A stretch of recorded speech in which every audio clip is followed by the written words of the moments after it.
இருண்ட மேகமும் இடிமின்னலின் சத்தமும் என்னை நிசப்தமாக்கின்றன.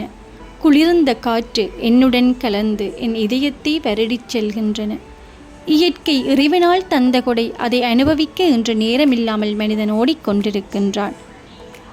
அன்றைய காலம் போல் மழையில் நினையும் வீடுகளின் அழகையும் வீட்டின் கூரையிலிருந்து வடிகின்ற மழைத்துளிகளின் இரசலையும் உணர முடிவதில்லை. கால்வாய் வழியோடி குழாய் வடிவடியும் நீரின் சத்தமும் நடைபாதை எங்கும் மழை நீரில் மிதக்கும் காய்ந்த சருகின் சலனமும் பார்க்க முடிவதில்லை.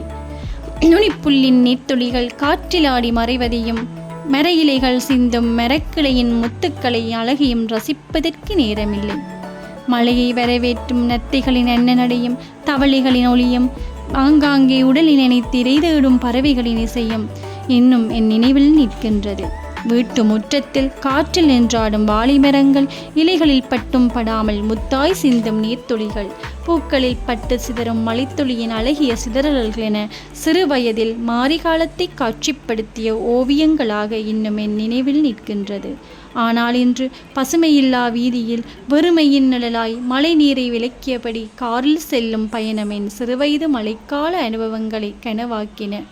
நினைவுகள் கனவாகி போன காலத்திலிருந்து நிஜத்திற்கு போக காத்து கொண்டிருக்கின்றேன் உங்களுடன்.